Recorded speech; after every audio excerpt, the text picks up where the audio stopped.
welcome to another episode of Reese's Reviews, brought to you by My Geek Culture. And my name is Matt. Joining me, and I am Reece. He's a quick shooter, that one. I'm getting too slow. That could be taken to a totally different level. My brain went to a very naughty comment by then, but I digress.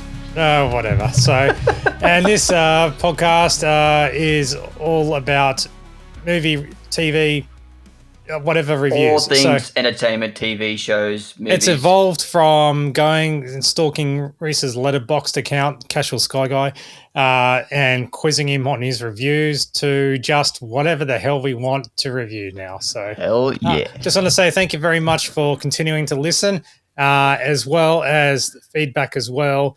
Especially in our previous episode 24, where we received some feedback for our Back to the Future review. Yeah, that was a great kind of review and comment. We definitely appreciated it. It gave me some. There was a constructive kind of like a good comment about what we talked about, and it kind of gives a bit more understanding about the lead actor who's playing Doc, the fact that he was playing on Broadway for so long. So we appreciated the comment. It was great. So thank you very much at Lucky Dipster 2 on YouTube. So we appreciate porting up and listening. So thank you.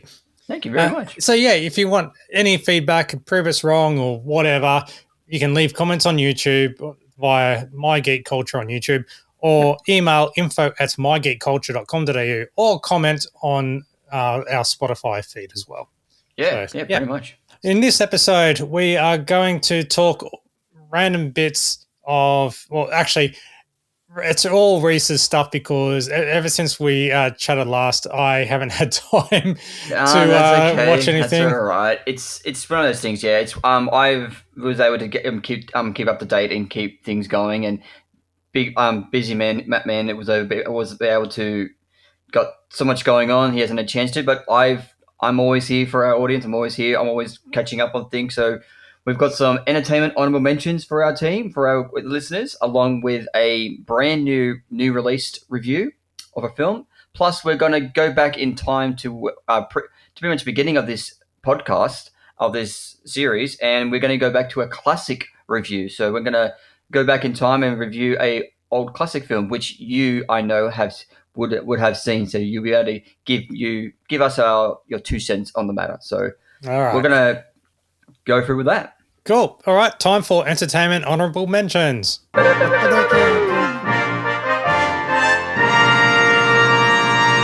We won't touch too deep on this other than the tragic loss of actor director Rob Reiner. Yeah. Reiner. We're going to start off with a bit of a sad note. Fortunately, Rob Reiner passed away at the age of 78. We all know the story of it in the tabloids. Yeah, you can just Google it. Yeah, so we're not going to, this podcast, we don't get political, all that kind of stuff, but we are just going to spend some time right now just celebrating the man that he was, the gift that he gave to us in the entertainment industry. One of my favourite movies, Spinal Tap, which we've reviewed as well, and also one of my favourite childhood films, The Princess Bride. Yes, so As You Wish. I recently, after he's passed away, I think I was one of the other many people in the world where when an artist like this passes away, it's kind of sad you live in a world without that artist anymore because they can't bring anything new to the industry. And whenever someone passes away like this, everyone has the first film that pops into their head when they think of that person. So, for example, when Heath Ledger passed away, a lot of people thought of The Dark Knight. I personally thought of 10 Things I Hate About You. Or, I thought of Two Hands. Yeah, Two Hands. Or you had things like when Robin Williams passed away. I thought of Jumanji and Aladdin. I thought of Mrs. Doubtfire. Yeah. So it's just, and also Death to Smoochie, which is an awesome movie. Yeah. And so you always have those films that things always come to front in mind. So yeah, when Rob Reiner passed away, the first thing I always thought of was Princess Bride. I have such a love for that film, the nostalgia for it. And as everybody just did, I actually but I watched this film after recently hearing he passed away, and I love that film. it's not for modern audiences because the way it's shot, it does know it's the audience that it's directed towards the Princess Bride because that's kind of mockery in a way of how it's the script's done and the comedy and how this performance is done. So I just I have such a nostalgia factor for that film, so I just love it so much, and the idealism of true love and things like that, and what he was able to put into it, and not just behind the screen, I'm in front of behind this the camera, but he's actually a really accomplished actor as well. Like a lot of people in recent years will remember him from The Wolf of Wall Street playing Leonardo DiCaprio's father, and that iconic scene when he walks into the office room and he goes, $40,000 on one effing dinner. He goes, Yeah. "Oh, we ordered the sides, $40,000 on sides." Like Yeah. He was he was just basically a mentor to a lot of people as well. So, he was, and it is a sad day that he's now no longer with us. And but what he's if you're going to do anything, yeah, I would rewatch those movies that he's done, like especially when Harry Met Sally and all that. yeah, So, that's the great thing about I find a lot of people misconstrue about him is that he's got a lot of Few Good Men. yeah, so that's the thing. He's got so much genres. So you got Princess Bride, and then he's got Misery, and then he's Hmm. got A Few Good Men, and then American President. Like He's he's so covered well all versed. genres. Yeah. He does, and a lot of people. I wouldn't put him up to the category of like goat, like Martin Scorsese or Steven Spielberg. But the good thing I find about Rob Reiner, and a little bit like Spielberg, is that they did their toes into a lot of genres, which they can do. So you've got he can do horror. He did Misery. He can do a political drama, which is A Few Good Men and American President. He can do a comedy, a romantic film, which is The Princess Bride, and then he can do just shits and giggles. He can do a mockumentary like Spinal Tap 1 and 2. Like he can do a lot of things. Like, yes, I wouldn't put him into the category of what Spielberg is, but he was so well versed, and I think he's definitely going to be missed a lot. And I think his time was cut short. We're not going to talk about the way he passed, but it's like he could have done so much more with his time with us. And it is sad that now we live in a world without him in it. But I feel like we were blessed to have someone like his talent to be able to provide to the world, and what he gave to us will always stand the test of time. Like the Princess Bride is still a cult classic. A Feel Oh, Good Man is I watch it at least once a year. oh, me too. And then you got A Few Good Men is still classified as one of the best dramas of our age and one of the best films. Like you still get that movie still gets quoted to this day. You can't handle the truth. You get there's still the fact that I think you've made it when you've got certain lines and your films can get repeated in pop culture and they still last at the time. Like the fact that you said a few goes of you can't handle the truth. All you have to say is as you wish. Yeah. Or you got inconceivable. Yeah. I don't think that word means what you think it means. Yeah. Well, like, yeah. So there's a whole bunch, and you Yeah. can go through our previous episodes of Reese's reviews for our Spinal Tap and Spinal Tap 2 reviews. yeah, so I just think like he was a legend in his own right, and he's surely going to be missed. And our I can speak for both of us that our thoughts go out to his family and at this tiring time. And I just if anyone wants to delve into the filmography that is Rob Reiner, please do so. There's a lot of films in there that I would say should always be taken into account. Like I think the biggest ones a lot of people would talk about. I'm just trying to go through his. Wow, he's done a lot in acting. Damn, I'm just looking at his filmography now on IMDb. Oh, honestly, you just go do his movies. Bucket List is another one. Yeah, like even like a lot of people overlook Stand by Me. Yeah, Stand by Me. Yep. So yeah. So I think if you were to go down a road of Rob Reiner, you know what the weird thing is? what's that? The spooky thing is he started his movie directing debut with Spinal Tap, and then he's ended on Spinal Tap. Yeah, I can just see that Spinal Tap the final tour. That's really sad. But Yeah. it's also it's like a full circle kind of thing as well. Yeah. Yeah. So if everyone wants to go down the appreciation of Robert Reiner, I would say give hands down is Princess Bride. Give that you have to go down that road. When Harry Met Sally is definite. A Few Good Men would definitely be on that list as well. And also I think American President. I think that was the calling card to go into the West Wing. So a lot of people from the American President film went on to star in the West Wing. So which is classified from a lot of people with one of the best series ever made. So I think that's a good range of films if anyone wants to delve into that filmography of the legend as Robert Reiner. So Robert Reiner passed away at the age of 78, and he will be missed definitely by the two members of this podcast. And then we go into our second honorable mention for you today. It's not going to be a big one, but with this has probably been out in the zeitgeist of entertainment at the present moment with a lot of rumors going around. I think we spoke about this maybe a couple of weeks ago on the podcast about with the release of Avatar Fire and Ash, they were going to place a Doomsday trailer for Avengers in front of it, which will probably get a lot of people into seats. Now, there's a rumor which is looking to, you have to put this under the rumor faction of it all, but it's getting a lot of good credit, which looks like it's going to be definitely going to be the case, where they're actually going to show 4 different trailers of Avengers Doomsday in front of Avatar Fire and Ash. So you're saying they're rumors, are you? It's rumors, but it hasn't been it's not like it's going to be fully confirmed by the studio, but it's pretty much been guaranteed. Unless you've got written evidence or whatever, I go on here. I saw the hearsay thing. I take it to a grain of salt. I wouldn't say I 100% believe it, but there's pretty much. I'm pretty sure I saw it wasn't like a willy-nilly article that I read about it. It was from some really reputable resources that I think I saw it.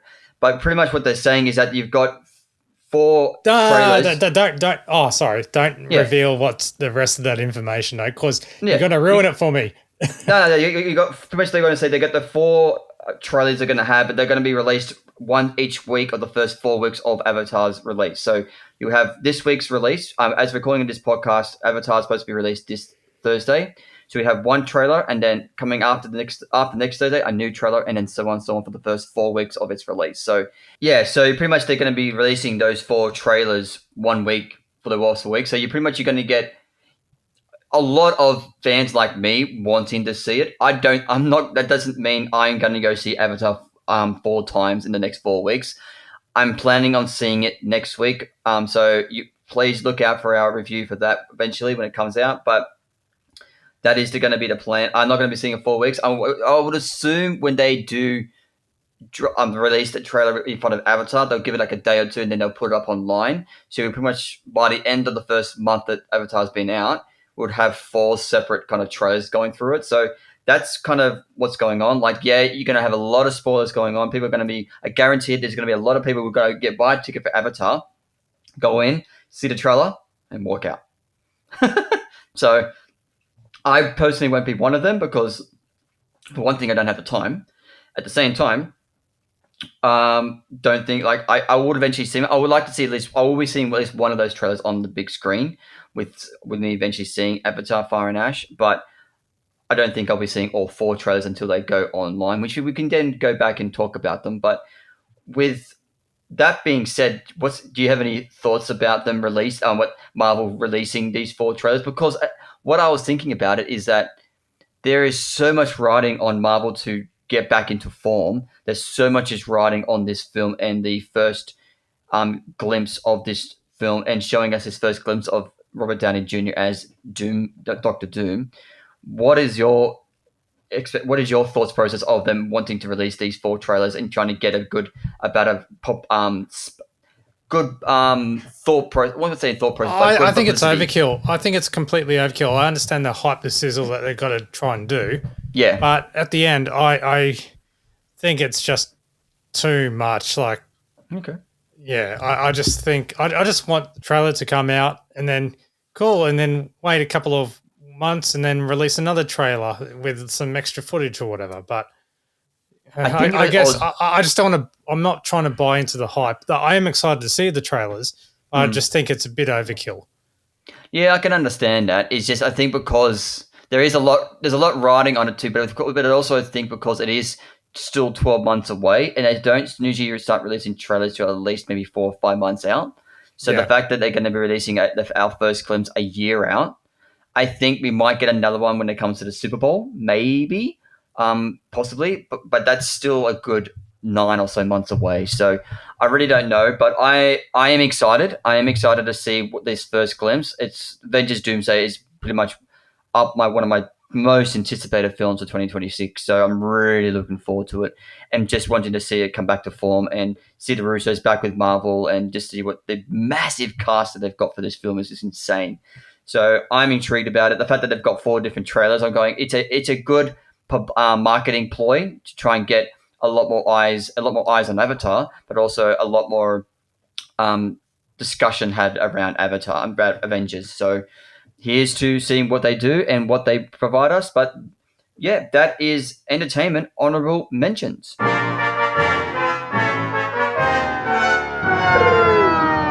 right, we go from Entertainment Honourable Mentions to... well, I don't have anything in the bag because I haven't had time to watch anything. So, Reece, what are you going to expose in regards to watching a new Sounds movie? Sounds kind of dirty. Yep. Yeah, so I don't know if you heard that. Hold on. There we go. So I went and saw a brand new release recently. This is a film that it's been on my radar for quite a few months now. When I've heard about it, I hadn't heard too much about the real life story that this film is based on until I started seeing some of the marketing. And he was behind the film. He was going to be starring in it. And then when they started releasing some of the marketing wasn't strong for this film, but it still piqued my interest, being of the era that it is. So the film we are discussing today is called Nuremberg, and this is a true story based in the era of World War II. Now, I'm a big fascination. I won't say fan, but I'm so intrigued in the era of World War II, the politics around it, what happened, the true stories about regular men just being heroes and that kind of stuff. And just how everything transpired. So I watch a lot of films in that era. I've watched documentaries about World War II. I watched limited series and all this stuff about World War II and just that period of time. It's so fascinating to me. So I watched a lot of things. And when I saw this one was coming around, I jumped on the fact, and more so that we have a local legend as the star, which is our Russell Crowe. Now, this film, if I give you the synopsis for our audience, this is the synopsis as per Letterboxd, which is what we refer to a lot. So, judgment is coming. In a post-war Germany, an American psychiatrist must determine whether Nazi prisoners are fit to be on trial for war crimes, and finds himself in a complex battle of intellect and ethics with Hermann Göring, Hitler's right-hand man. And that's the synopsis. And Hermann Göring is played by Russell Crowe, and the American scientist, which is Douglas Kelly, is played by Rami Malek. For those who don't know Rami Malek, he is the one who played Freddie Mercury in Bohemian Rhapsody biopic. That's who he is. But this film also does have a great cast. We also have Michael Shannon playing Justice Robert H. Jackson. He's a really good actor. He's incredible. The more I see him in stuff, like he's just because he talks so dry, like his vocals are just so dry, and which made him perfect for General Zod and Man of Steel. Oh, 100%, yeah. And I will find him. Yes, I quote that a lot, and no one gets it. It's like, I will find him. Yeah, I think because I saw him in one of my favorite shows, Boardwalk Empire. Oh, yeah, yeah. He is just absolutely phenomenal in it. So, an underappreciated actor is Michael Shannon. Yeah. So you also have a actor by the name of Leo Woodhall. I've seen him in a couple of things of late, but he's sticking around. So he was in One Day. He was in the new Bridget Jones's film and things like that. So he's starting to get a name for himself. You've got John Slattery. He's in this. He played in the Marvel universe for our fellow nerds out there. He played Tony Stark's father, Howard Stark. We also got the legend of Richard E. Grant. He's in it as well. Colin Hanks. And so this has a range start. So this film is directed by James Vanderbilt and also written and an adapted screenplay by him as well. So I went into this film wanting to be immersed within the story. I wanted to have because the one thing you find, I think, with period dramas and especially war dramas, they can sometimes get lost within the narrative. I think a lot of these films, like sometimes if you don't have a good pace with the film and how you go from scene to scene and you bring certain aspects of the story, you can lose your audience because you don't have a good narrative flow point to go through it. You can get lost in that. This film had none of it. This film, I loved this film. It was brilliantly directed, brilliantly written, brilliantly acted. Russell Crowe, just one scene, and this scene has been put on YouTube, so you can see it. It's the scene where it's pretty much one of the pivotal scenes towards in the third act, and it's pretty much it's just Russell Crowe and you've got Rami Malek, and they're going at each other. It is a it's a craftsman, it's a great scene, and it shows like so much good acting and so much truth on both sides. This film is also very impactful and is very real. Now, because of this subject matter that they're doing, that they're covering about wanting to put these Germans on trial, the one thing that they cover because of the trial is the POW camps Mm-hmm. in Germany. And this is not any spoilers, but because it is about the history of it all, they do spend some time on showing real life footage of the time that they do throughout this where it's set, and they do show footage about where when they were releasing the footage to the general public about the POW camps.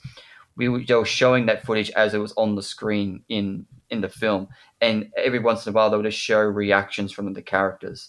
Gotcha. It was hard sometimes to watch because it is so heartbreaking, and you also have some sort of anger how can someone can be that cruel as well. So the film just like it is so well adapted. The story is so wovenly beautifully done. Like it's powerful, it's thrilling. The drama is definitely filled in within the narrative and the dialogue that's done.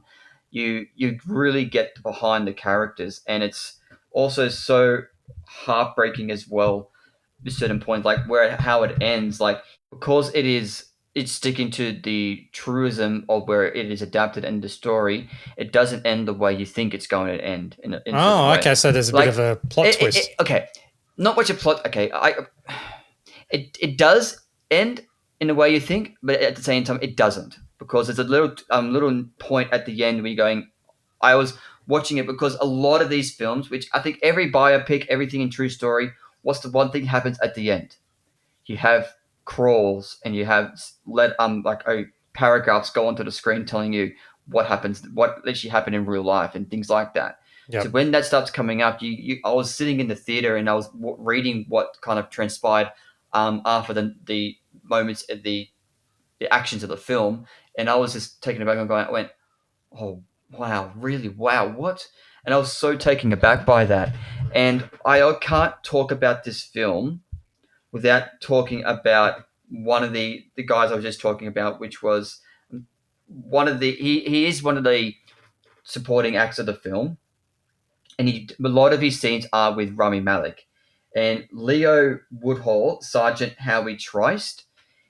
There, he gives an amazing performance, but there's one scene in particular where it just shines through.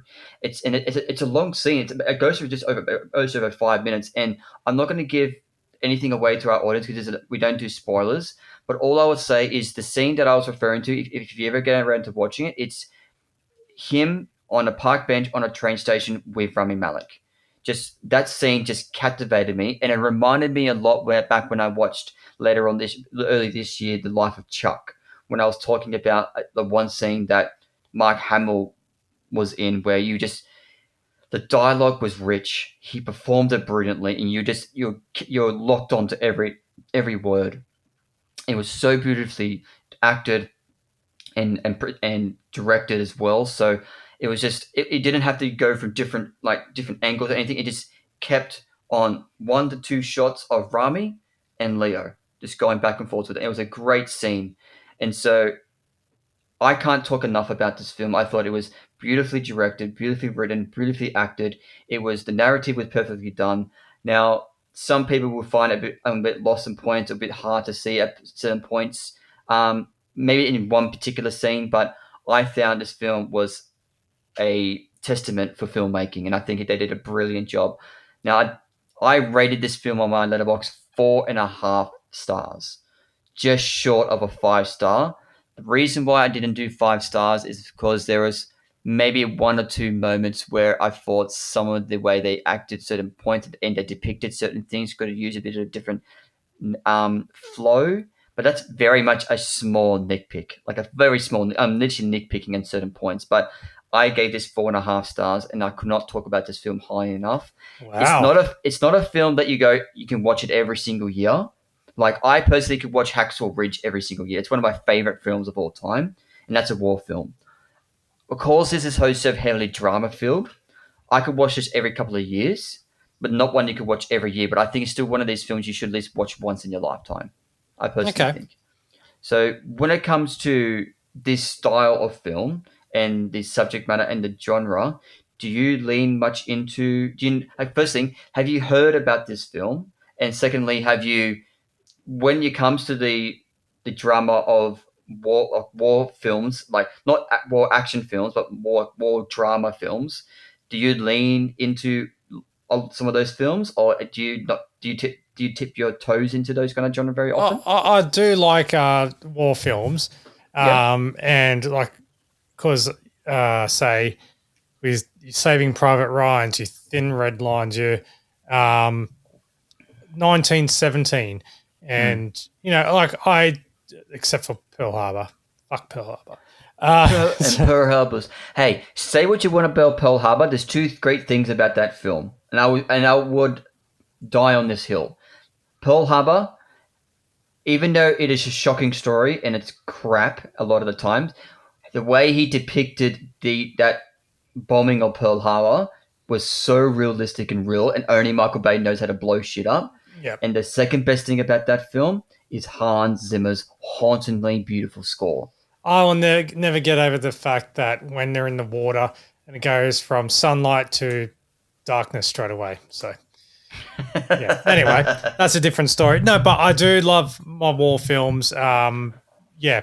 So, goodness gracious. Yeah. I do watch them. So, Okay. Now, would you say you're more in tune to war drama or war action? drama. Drama. So Drama. this is probably be right up your alley. Now, this film goes for just a little bit over 2 hours, so it's not a. Well, it's Russell Crowe. Hold on, wait. G'day, mate. It's Russell Crowe. Good on Watching my movie. Yeah. And listen to my music. I didn't know I was talking to Russell. Hey, Russell, how's it going, mate? G'day. Good day, mate. Yeah, not talking to you because you go for the Roosters. You don't go for the Rabbitohs. Well, or at least well, you can say that, but at least we got more premierships. Hey, shut the fuck up. I sound nothing like Russell Crowe. No, anyway, hey, it's a bit of fun. But yeah, so I think got that deep voice. Very deep voice. That's from smoking. But yeah, I think if you're into drama, I think you would be up this on this list. And I think every time we go into these podcasts, I think I end up adding more films to our list for you to watch. I don't think we're ever going to get around to watching any of these, but hey, it's good to add a list of things when we eventually get around to catching up and going through them. Hey, I think the more visually stunning war movie that I like is 1917 because that's all in one shot. So I thought that was very cleverly done. But have you seen Hacksaw Ridge? No, I haven't. I have not seen Hacksaw Ridge. Okay, I'm definitely adding that to our list. Yep. So, and well, I remember seeing Saving Private Ryan on the screen, and I know that's the cliche one to go to. Hey, it's the goat. So you'd be shocked if you didn't. Yeah, but I do like a good war movie, period war movie. Cool. Alrighty, so that is but then again, I do. It's like watching the Pacific and Band of Brothers. They were fantastic. Oh, I love those limited series, and I love the newest one they did called Masters of the Air. which is on Apple TV. That was I don't think it was as brilliant as Band of Brothers and For the Pacific, but it had that same vibe to it. And, it was and if you get a chance, fast forward to the 60s, 70s, watch the Kokoda Trail one, or Kokoda, the Australian one. Okay. Cool. All right. Yeah. So that is my review on Nuremberg. Thank you very much, Reece. Okay, so we're going to finish off this episode today. No, well, I'll throw it to you, okay, because we're going to your thing. Sure. So thank you very much, Reece. Okay, time to wrap up this episode with the final review for this year, or the year of 20. I don't know. I'm making shit up now. Of 2025, and yes, go on, Reece. Throw us a curveball, a classic one. Go back to our original roots of what this podcast was meant to be about. Yeah, we're delving back into a bit of our origins. A new review and classic review. Yeah, pretty much going back into our origins. So this is going to be our it's going back into our classic review. Now, coming the time of period that we are, it is coming up to Christmas. It is next week, as a recording of this podcast, is Christmas. So I have a list of films on my list that I watch every year for Christmas. There's about 4 or 5 films on my list. Oh, let me guess. Die Hard. No, Die Hard is not on my list. Die Hard 2. No, Die Hard 2 is not on my list. Batman Returns.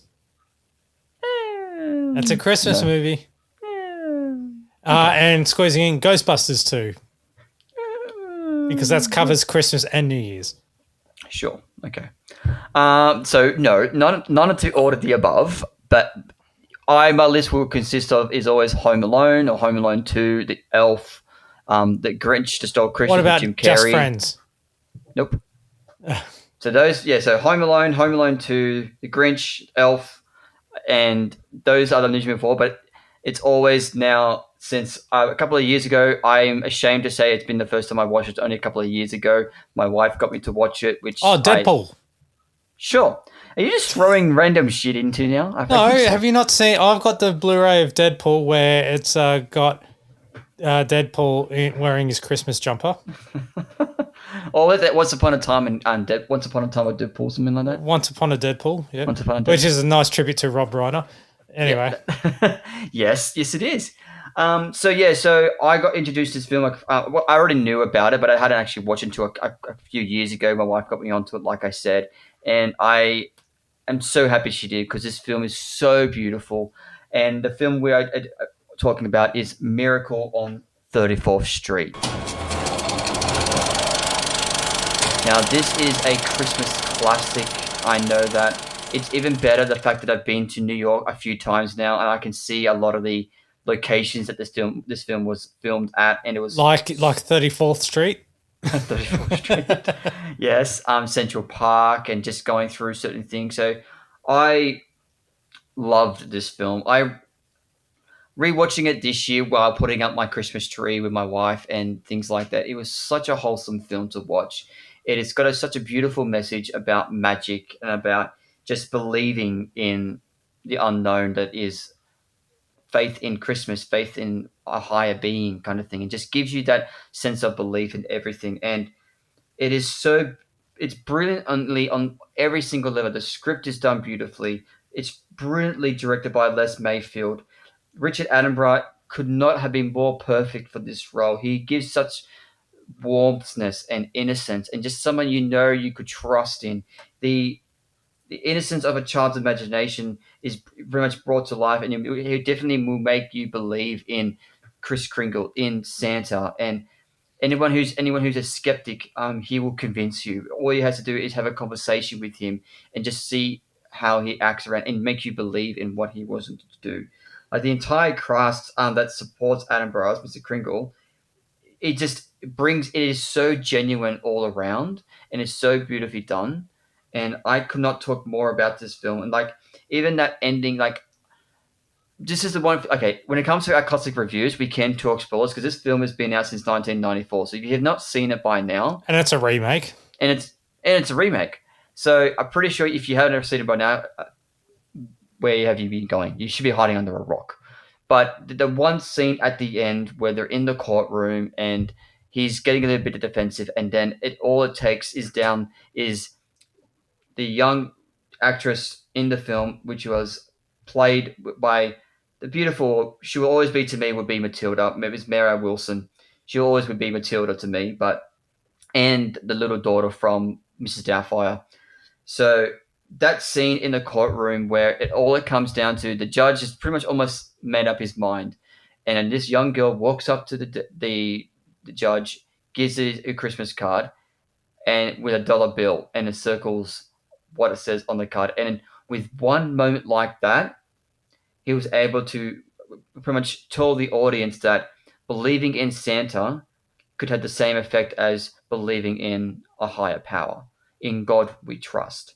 So just having that moment was just like having that as the turning point for the film to become a winner of the court case, but also making a lot of people believe, which then end up turning to the prosecutor coming to Chris Kringle after he lost the case and said, "Please come to my house tonight. I still live." And he goes, "Oh, don't worry, I know where you live." And it's like, it's I'm sometimes lost for words how beautiful this film is. Like, there's a reason why this film is on everybody's Christmas list every December because it just brings you that much warmth and heart and kindness and makes you believe in magic, in the innocence of a child's imagination, like I said previously, and what we can do just to spread that little bit of cheer around and just like my my wife and I pretty much always say if not the, but one of the most beautiful most scenes in that film is when Chris Kringle is doing his thing inside the Coles. Is it Coles? Is it a Coles supermarket he's in? I can't remember. In the market, but he's in the complex shop kind of thing, and you had this young girl walk up and sitting on his and goes, "Oh, what's your name?" And then the mother says, "She just wants to meet you. She's deaf." And then he just goes into sign language and talking to her, and you just see her face light up, and the magic is right there on her face, and just that that literally that 2 minute scene between Chris Kringle and that young girl, it was just that just sums up the movie in that one moment. So if anyone's doubting they're watching the movie, you whenever someone says, "Oh, I'm not sure I want to watch that film," I show them that scene. I'm saying, "You watch this scene, you tell me that does not inspire you to either watch it or believe that he is Chris Kringle, that he is Santa Claus."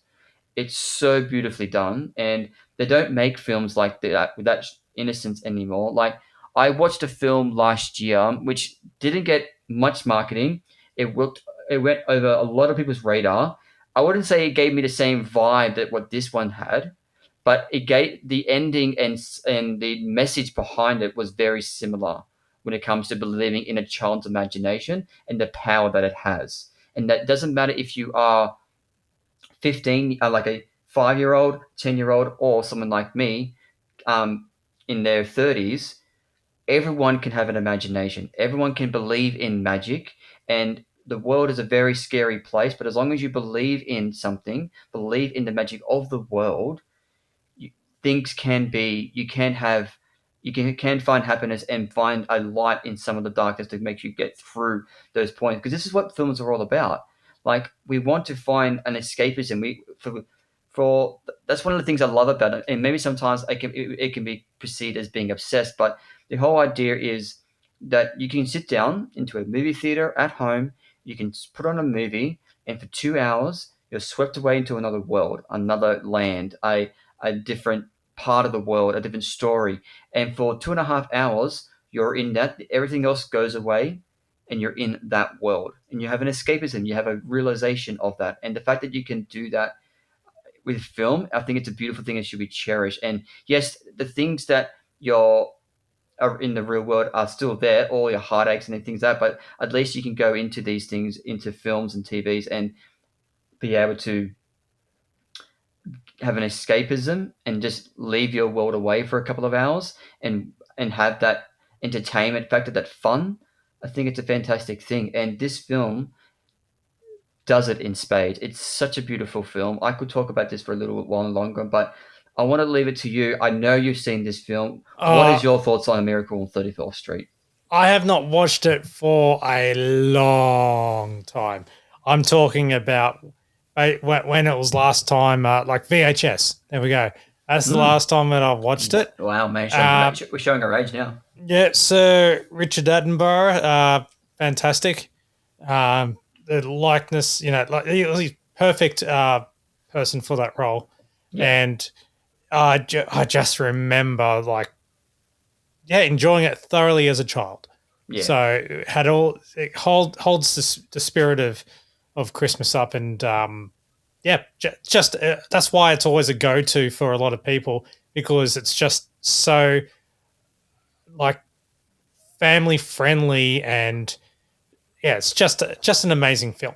yeah. Well, you summed it up. I think you summed it up very beautifully. It definitely it captures the spirit that is Christmas. Like everyone thinks, oh, it's presents, but no. But the spirit of Christmas is being together, believing in the Yes, unknown, believing in magic, believing that without the anything is possible. commercialization. Yeah, believing in things are possible, and you can just be together and feel family, build together, and that kind of stuff. And I think a true Christmas movie can capture that. That's why I love, for example, The Grinch with Jim Carrey. I love. My wife hates Will Ferrell, and she hates Elf. But that film also encompasses. Santa, oh my god. Anyway, sorry. Yeah, but Elf is like one of those films. Like it shows a lot of innocence and wanting to believe in the good in everybody. It's the whole thing with Miracle on 34th Street is just old school storytelling.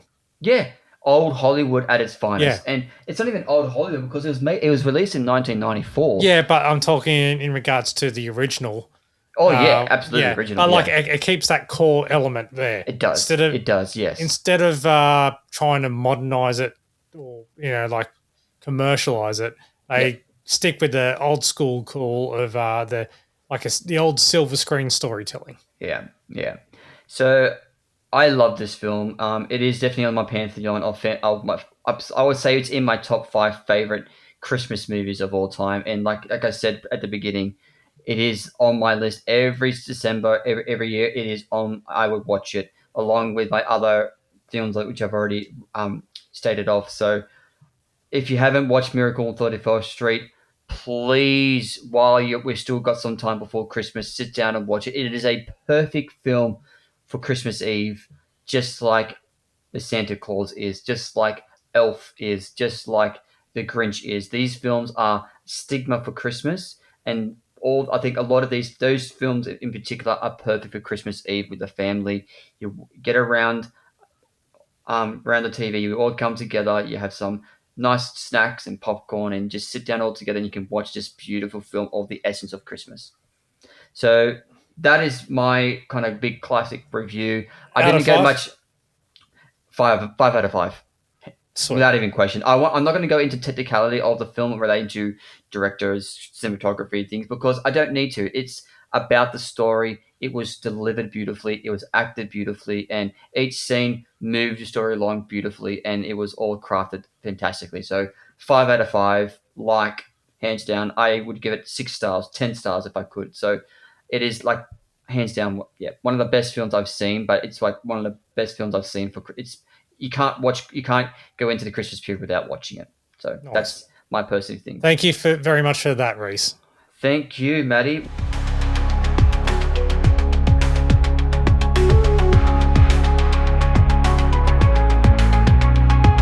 All right, that wraps up this episode of Reese's Reviews. With Christmas coming up, we're done for the year. We're going to have a bit of a hiatus. Well, over the Christmas, New Year's period, stay subscribed because we will randomly pop up again. We'll be right back with you, and 2026 is going to be a brilliant year for entertainment, and Maddie and I cannot wait to provide you all the goss for entertainment. I'm looking forward to creating my own arse groove in the cinemas. So 2026, yes. I plan to be in the cinemas a fair more often. Absolutely, and this is going to be me. Like it's going to be like the My Geek Culture attendance. So you and I are going to go to the cinemas, and we're going to do a lot more in-person recordings and get some out of the theater reactions. I just want to say thank you very much for following and discovering this podcast, something that we do for just shits and giggles. Yeah, it is very much more fun. Yeah, it's a lot of fun. We just do it because we like chatting about this stuff. So again, don't forget to reach out to us, info@mygeekculture.com.au, or leave your comments on wherever you get your podcasts, on YouTube or Spotify, etc. Please be safe out there and enjoy whatever you end up watching. Make sure it's fun, entertaining, and get out there and watch something this Christmas and New Year's. Like I said, and support Australian cinema. Absolutely. Like, there's always blockbusters coming out every Boxing Day. We've got Anaconda, The Housemaid, and we've got The Rental Family coming out this Boxing Day. And then we've got the new Hugh Jackman film coming out on New Year's Day, Song Sung Blue. So there's definitely films out there for you to watch. Go have some fun at the cinemas. Go have some fun catching up on things. And I want to wish everybody a Merry Christmas and have a Happy New Year. Or best wishes for the family and for the holiday season. Also, Reece, I personally want to say thank you very much for bringing your A game to this podcast. Oh, thanks, mate. So come a long way. It is an absolute pleasure. I look forward to this every single week, talking to you and being able to provide this for our audience. So again, I just want to imitate what you're just saying. Thank you, everyone who has listened to this podcast, who gives it a chance. We do not take it for granted, like we said, and we appreciate your feedback. We appreciate your patronage about what you provided to us, and we cannot wait to bring you more entertainment in 2026. So fantastic. All right. Fun holidays, and as always, my friends out there, my fellow, my geek culture subscribers, may the force be with you. This has been a mygeekculture.com.au podcast, produced by Matt Fulton Productions, mattfulton.com.au. Please go to 11.